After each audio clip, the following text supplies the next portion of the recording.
Okay, so it seems that the crazy, presumably crazy person stopped shouting and threatening in violence. Of course, this guy Yaakov is not crazy at all.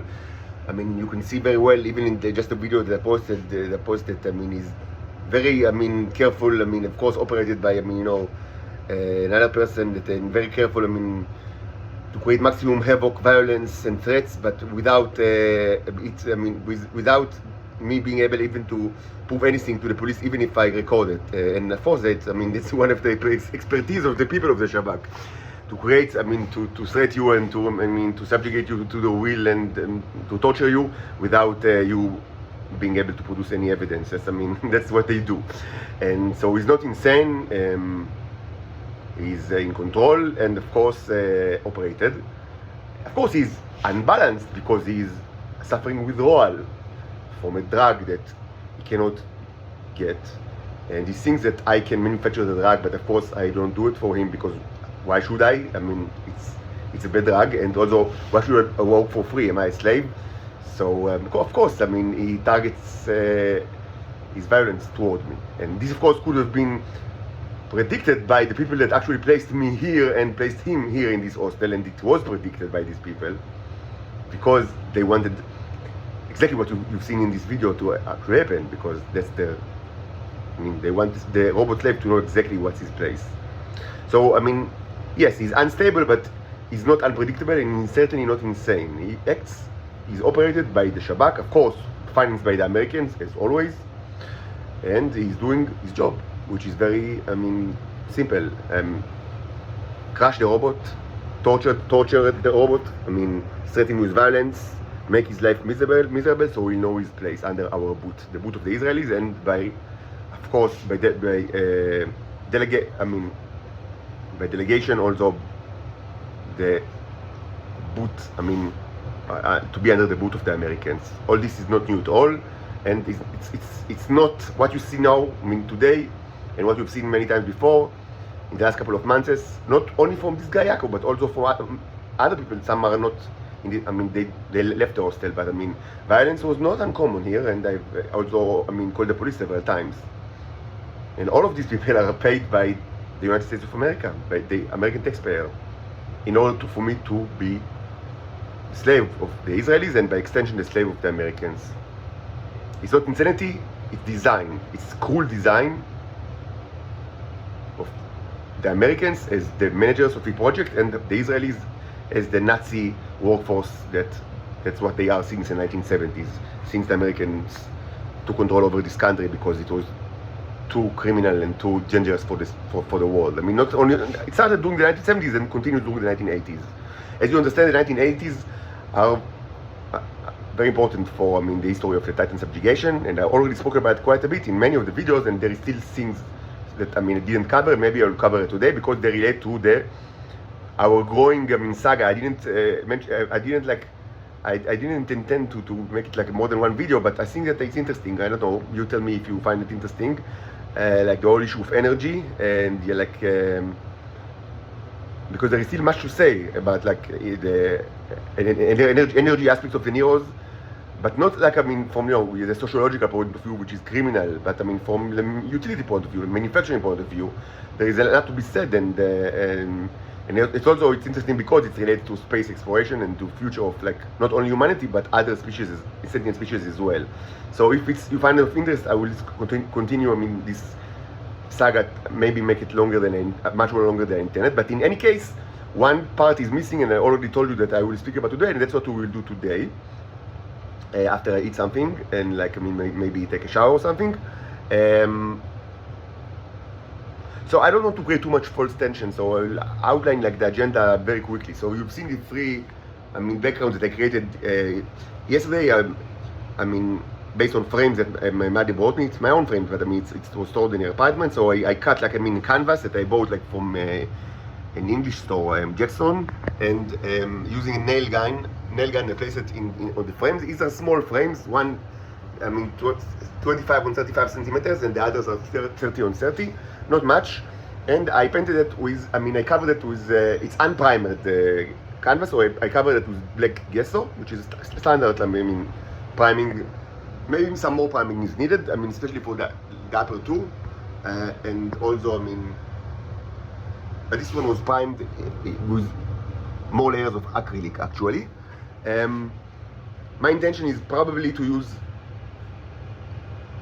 oil, because these days I mostly, I mean, I like to paint with oil more than acrylic, but let me think about it. These are not going to be elaborate paintings. Actually, the correct place, I mean, it should be like that.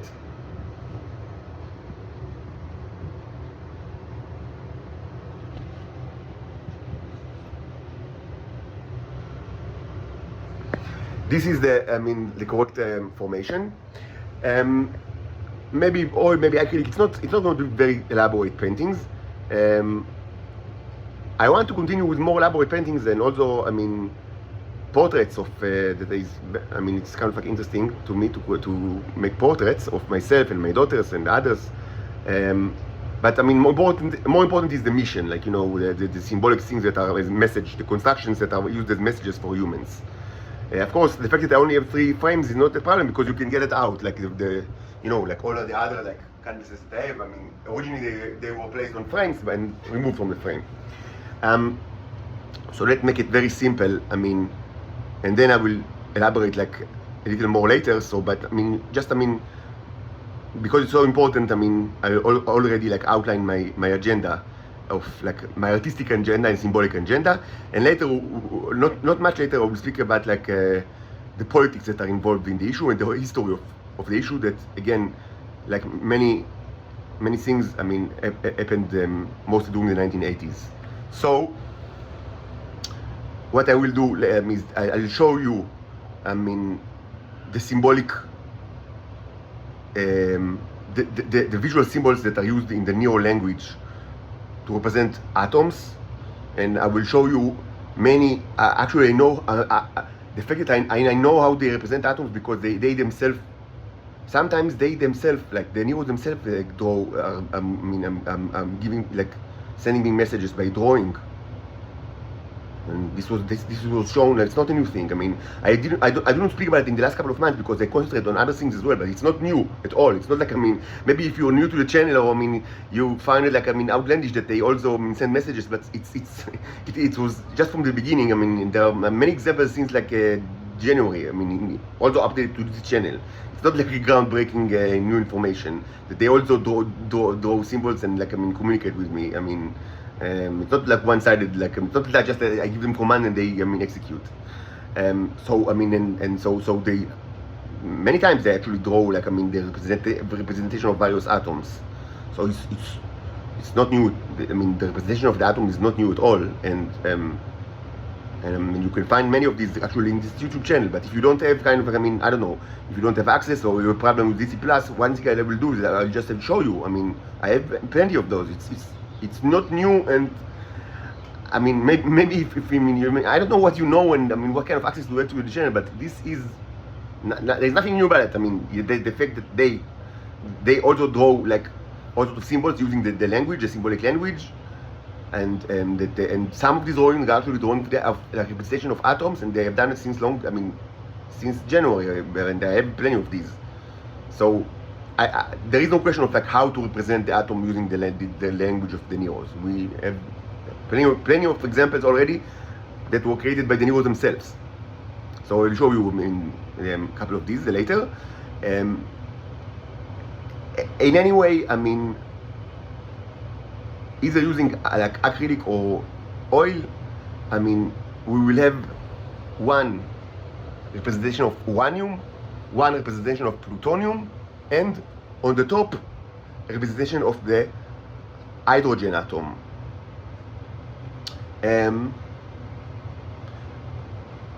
So I'll go to eat something and, like, maybe take a shower, and I mean, you know, I need to arrange lots of stuff. But I mean, not very much later. I mean, unless there is also, you know, violence here in the apartment. I mean, things that are outside of my control. But I promise to conduct, like, the force. Maybe the last, I don't know, I mean, it's up to you. Again, like, I mean, I don't know if you find it interesting, the issue of energy and utility, the utility scale energy of the Neos. Maybe we will have more than 4 chapters in this saga, but I will, I mean, conduct the 4th chapter in which we will speak about historical issues that happened during the 80s, And if you do not already understand the meaning of this construction, you will most certainly understand it, I mean, after you listen to the fourth podcast. And many of you, especially, I mean, people in France and in the United States, I mean, the Frenchies will be the most people that, I mean, that will actually get, I mean, the deepest. I project, or I mean, I predict that in this specific context, I don't know if you listen to me, the Frenchies, but I guess that some do, at least several. So my prediction that, I mean, in this specific like context, or I mean, sub-realm or sub-domain of like, I mean, of all the things that I speak about, the deepest level of understanding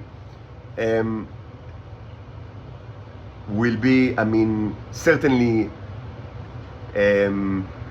demonstrated by the French people. Probably today, I mean, maybe very, very soon.